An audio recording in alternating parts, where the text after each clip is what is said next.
The original Megazord from Mighty Morphin Power Rangers is without a doubt the most iconic Megazord in the history of the franchise. The Dinozord, as it was also known as, was the combination of the 5 Dinozords: the Tyrannosaurus, the Mastodon, the Triceratops, the Saber-toothed Tiger, and the Pterodactyl.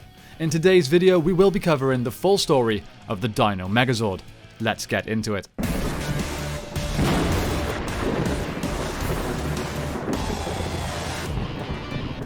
So, the original 5 Mighty Morphin Power Rangers first received the Dinozords in the episode Day of the Dumpster. Access to these 5 giant fighting machines was given to them as part of their initial offer of power. Zordon offered them the ability to morph into superheroes with the ability to access and control these ancient Zords.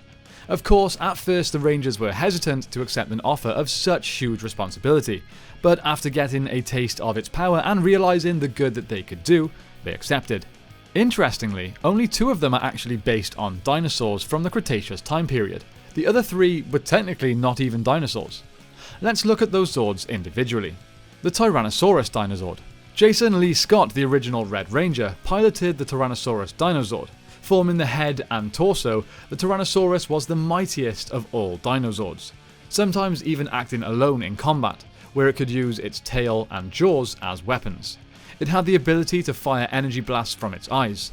It could also roar so powerfully that it created seismic blasts, channeling the earth as a weapon and vaporizing its enemies. It could also stand on its tail and kick opponents like a kangaroo. The Tyrannosaurus remained underground while not in use, and could be remote controlled by Jason should he need to pilot the Dragonzord in its battle mode. The Triceratops Dinozord. Billy Cranston, the Blue Ranger, piloted the Triceratops Dinozord. Forming the left leg of the Megazord, it could shoot laser shots from a twin cannon from its tail, as well as fire chain-link power cables out of its horns to subdue opponents. The Triceratops remained in the desert while not in use. The Saber-toothed Tiger Dinozord. Trini Kwan, the Yellow Ranger, piloted the Saber-toothed Tiger. Forming the right leg of the Megazord, it could shoot a large yellow laser out of its tail cannon, similar to the Triceratops. However, it could also use its teeth to attack. This Zord was by far the fastest of all the Zords, running as transportation. Its hiding place was deep in the jungle. The Mastodon Dinozord. Zack Taylor, the Black Ranger, piloted the Mastodon Dinozord. Its body formed the back and arms of the Megazord and the Dragonzord battle mode. The head could be utilized as a shield. Alone, it could fire blasts of cold air and mist at enemies, temporarily freezing them. Its hiding place was deep in the Arctic. Finally then, we have the Pterodactyl Dinozord. Kimberly Ann Hart, the Pink Ranger, piloted this Zord. It formed the chest plate of the Megazord. It could fire twin lasers when being used by itself, which looked like lightning. This was the only Dinozord with flight capability. It remained submerged in a volcano for hiding purposes, and caused the volcano to erupt whenever it left. Pretty dangerous. Of course, use of the Zords and the Megazord was saved when Rita would make her monsters grow. Using them from the start of a fight may be overkill. The Megazord also had other combinations that could make it fit for different scenarios, or just increase its power in general to fight higher powered enemies. Let's take a look at some of those different versions. There was the Megazord tank mode.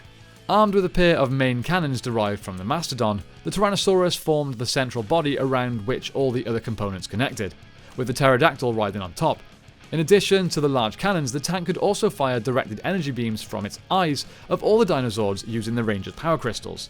Despite being impressively shielded and very well armed, the utility of this formation was quite limited, especially in combat against agile, moving targets. The tank formation of the Dinozord was usually only a brief transition step in the sequence to forming the Dino Megazord, really used for a longer battle. There is also the Dragon Megazord. In this formation, the Dragonzord turned into a sort of armor that would lay atop the Megazord, turning its finger cannons into shoulder cannons. Its primary attack consisted of an energy sphere attack generated by the Dragonzord symbols next to the arms and the Megazord's chest plate, capable of disintegrating evil monsters. Finally then, we have the Ultrazord. This is the combination of all 7 Zords, including Dragonzord and Titanus. This is considered the ultimate battle system of the Mighty Morphin Power Rangers. So what happened to the original Dinozords? Well, when Lord Zed arrived to take over from Rita in Conquering the Earth, his monster, Parantis Head, stole control of the Dinozords and heavily damaged them in the process. After this incident, Zordon would upgrade the Dinozords into more powerful Thunderzords. If you guys would be interested in a video like this, purely about the Thunderzords, be sure to let me know in the comments down below. Now, during Power Rangers Beast Morphers, nearly 25 years after their destruction, the Dinozords had been fully rebuilt and restored to their original forms. After Evox unveils the Chimerazord, the Thundersaurus Megazord is formed alongside the Thundersaurus and Dino Charge Megazords. They are evenly matched until Devon summons the Beast X Kingzord, which combines with the Dino Charge Megazord to form the Dino Charge Megazord Beast X formation. Quite the mouthful. The three Megazords then combine their power into a combined blast of fire that pushes the Chimerazord out into space, where it implodes.